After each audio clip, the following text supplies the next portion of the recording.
Toshkent shahar sport boshqarmasining yil sarhisobi 2025 yilning eng yaxshilarini taqdirlash marosimi bo'lib o'tdi. Tafsilotlar muxbirimiz lavhasida.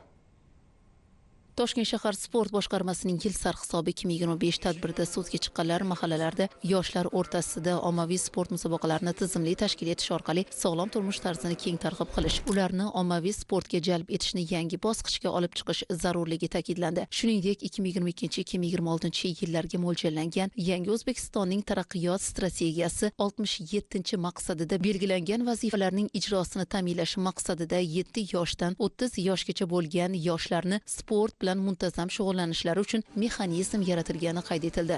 Eng yaxshi murabbiy va eng yaxshi sportchi shogirdim bo'lib bir kunda ikkalamiz ham taqdirlandik. Bu bizga yana bir kuch bag'ishlaydi. 2025-yil o'zi boks oilasida juda samarali yil bo'ldi, chunki yoshlarimiz jahon chempionlari, Bahraynda bo'lib o'tgan ilk bora yoshlar o'smirlar o'rtasida Osiyo o'yinlarida umumjamoa hisobida birinchi o'rinni oldi va kattalar o'rtasida jahon chempionatida oltin medal shodasi bilan keldik. 2025-yil sport yo'nalishida juda quvonarli yil bo'ldi. Bu avvalambor yurtboshimiz berayotgan e'tiborlari. Tadbir davomida 2025-yilda samarali hamkorlikni amalga oshirgan poytaxtimizda professional sportchilarni tayyorlashga, yoshlarni jismoniy chiniqtirish, ularni sport sohasida qobiliyatlarini namoyon etishlari uchun zarur sharoitlar yaratib, sport infratuzilmasini yaxshilash va sport maktablarining moddiy-texnik bazasini mustahkamlashga qo'shayotgan munosib hissasi uchun bir guruh soha vakillari taqdirlandi.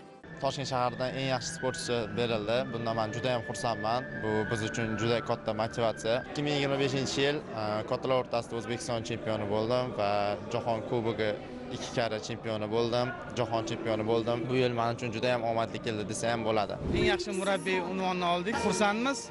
Bu kelajakda bizga yana yoshlar bilan, shogirdlar bilan munosib shug'ullanib, ularni shu jahon chempionatlarida, Osiyo chempionatlarida O'zbekiston bayrog'ini yuqori ko'tarish niyatimiz bor. E'tibor va e'tirof insonlarni ruhlantirib, yangi maqsadlar sari undaydi. Mazkur tashkil etilgan taqdirlash marosimi ham sport faxriylari xalqaro va jahon arenalarida yurtimiz sha'nini munosib himoya qilgan atletlar, murabbiylar va boshqa mas'ullarni mehnatlari qadr topgan kun sifatida ularning xotiralarida qoladi.